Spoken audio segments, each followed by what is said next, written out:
آپ کی چونکہ بہت ساری میں تقاریر سن چکا ہوں، اور آپ کا جو اس کے بارے میں جو آپ کا خیال ہے وہ میں اس سے واقف ہوں ایک طالب علم کے طور پر۔ ہمارے بہت سارے لوگ جو کہ اخلاص کے ساتھ دین کی خدمت کر رہے ہیں، اور جو دنیا میں کچھ چلے گئے کچھ ہیں، ان کے خیال میں دین ایک نظام کے طور پر قائم کیے بغیر وہ منشا ہی پوری نہیں ہوتی جس منشا کے لیے دین یہاں آیا تھا۔ تو اور اس سلسلے میں جیسے ڈاکٹر اسرار احمد صاحب رحمۃ اللہ علیہ تھے، اور جو آج کل کے دور میں بھی کچھ لوگ ہیں جو کہ وہ یہ کہتے ہیں کہ نہیں، اس کو نظام کے طور پر ہی ایک ہونا چاہیے، اور یہ جرت کیسے ہو کسی کی کہ مسلمان کے ملک میں کوئی بھی ایک ایسی چیز ہو جو اللہ کے حکم کے خلاف ہو۔ اور یہ بات ویسے تو ایموشنلی بھی دل کو لگتی ہے اور بھلی لگتی ہے۔ میں تھوڑے سے مختصر وقت میں اپنی سمجھ کے لیے اس کی وہ چاہتا ہوں کہ جب ہم یہ ایک دم چینج کرنے کی بات کرتے ہیں تو آپ کے خیال میں ایک کیا شکل ہونی چاہیے ایک اسلامی افیکٹو اسلامی مملکت کی، تاکہ اس کی طرف پھر بڑھا جائے؟ سوال نہیں ہے محض، لیکن میں مختصر طور پر عرض کر دیتا ہوں۔ دیکھیے، میں نے پچھلے 50 سال میں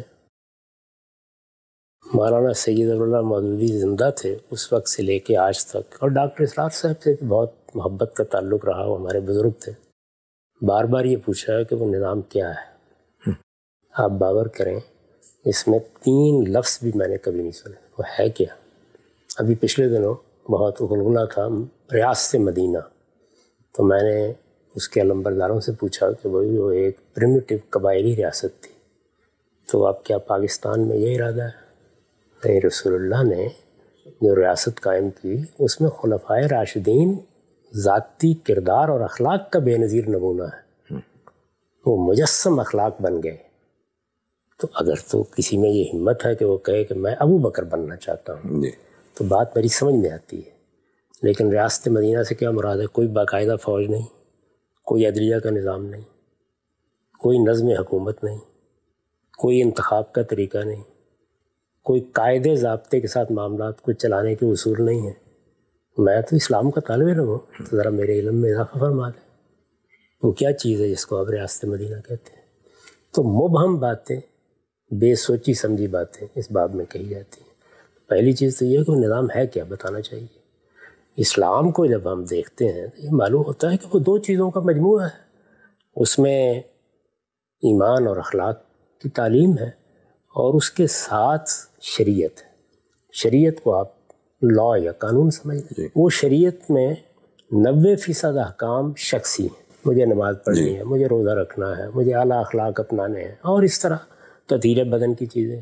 اس میں کوئی یعنی گن کے میں بتا سکتا ہوں کہ 5 احکام ہیں جو اجتماعی زندگی کے بارے میں دیے گئے ہیں۔ یعنی اگر مسلمانوں کا کوئی نظم اجتماعی موجود ہو، کوئی ریاست ہو، تو 5 باتیں اس کو کہی گئی ہیں۔ وہ 5 باتیں آپ پہ لازم ہیں، ان کو آپ نے ہر حال میں اختیار کرنا ہے۔ ان کے لیے بھی صحیح لفظ اختیار کرنا ہے، عمل پیرا ہونا ہے، کیونکہ ان 5 باتوں میں کوئی ایک چیز بھی ایسی نہیں جو آپ کو یہ حق دے رہی ہو کہ آپ دوسروں پر اسے ٹھوسیں۔ یعنی نافذ کرنے والی کوئی چیز نہیں۔ نافذ کرنا تو ایک بے معنی لفظ ہے، یعنی شخصی معاملات میں آپ خدا اور بندے کے درمیان حائل نہیں ہو سکتے۔ اس میں آپ نصیحت کریں، آپ کو جمعہ کا ممبر دیا گیا ہے حکومت کو، اور وہ اسلام نے دیا ہے، وہ تو آپ کو ہمت نہیں ہے کہ آپ لے لیں مولویوں سے، تو آپ وہاں کھڑے ہوں، آپ نے جو نصیحت کرنی ہے کریں، لیکن شخصی معاملات میں آپ کسی شخص کے خلاف کوئی قانونی کارروائی نہیں کر سکتے، اور نہ یہ باتیں کر سکتے ہیں کہ کسی کی ہمت کیوں ہو۔ یہ ہمت رسول اللہ کے زمانے میں ہوئی ہے لوگوں کو، اور آپ نے کبھی ایسا کوئی اقدام نہیں کیا۔ جو معاملات ریاست سے متعلق ہیں وہ بالکل طے ہے، میں نے جیسے عرض کیا کہ میں انگلیوں پہ گن کے بتا سکتا ہوں آپ کو کہ یہ معاملات ہیں، ان کا شعور بھی نہیں، یعنی جو ہے ان کا شعور ہی نہیں۔ اور یہ شعور کی بات میں صرف آپ کے حکمرانوں کے لیے نہیں کر رہا، مذہبی جماعتوں کو بھی نہیں، بلکہ اس کے بالکل برخلاف کھڑے ہیں۔ ہمت ہے کسی میں کہ وہ علماء سے یہ کہے کہ یہ جتنے جمعے کے ممبر ہیں یہ حکمرانوں کے ساتھ اسلام میں خاص ہے۔ ہائی ٹریزن ہے اگر کوئی عالم اس پہ کھڑا ہو جائے۔ مسلمانوں کی تاریخ میں کسی بڑے عالم کا نام بتائیے اس نے جمعہ کا خطبہ دیا ہوگا۔ ابو حنیفہ نے دیا، شافعی نے دیے، مالک نے دیے، غزالی نے دیے، بتا دیں۔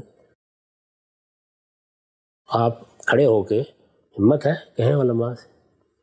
تو جو اسلام کا قانون ہے فی الواقع اجتماع سے متعلق، اس کو تو بیان کرنے کی بھی کسی میں ہمت نہیں ہے. تو یہ ایسی باتیں جو کہیں کہہ رہے ہیں، کوئی حقیقت نہیں ہے. مسلمانوں کو اپنے دین کو سمجھنا چاہیے. میں نے ابھی عرض کیا تھا کہ ہم علم کے بحران میں بھی مبتلا ہیں اور اخلاق کے بحران میں بھی. وہ علم کا بحران یہی ہے، یعنی نہ اپنے مذہب سے واقف ہیں، نہ اس کی تعلیمات سے واقف ہیں، اور اس میں بس توہمات ہیں جن میں زندگی بسر کر رہے ہیں. 100 سال تک ہم نے عورتوں کو سعودی عرب میں اسلام کے نام پر ڈرائیونگ نہیں کرنے دی. اب نئی وحی آ گئی، کس نے اجازت دے دیا اور پہلے روکا کس نے ہوا تھا؟ تو احمقانہ باتیں. افغانستان میں ہم عورتوں کی تعلیم روک کے بیٹھے ہوئے ہیں. وہ تعلیم جس کے بارے میں ہمارے پیغمبر نے جنگوں میں بھی فائدہ اٹھانے سے گریز نہیں کیا. جنگ بدر کے قیدیوں کے ساتھ جو معاملہ کیا گیا تھا وہ کوئی دین پڑھانے کے لیے نہیں کیا گیا تھا، تعلیم کے لیے کیا گیا تھا، دنیاوی تعلیم. تو کیا کر رہے ہیں؟ تو اس وجہ سے یہ بس ایک ریٹرک ہے، جس کا جی چاہتا ہے وہ یہ بات کرتا رہتا ہے.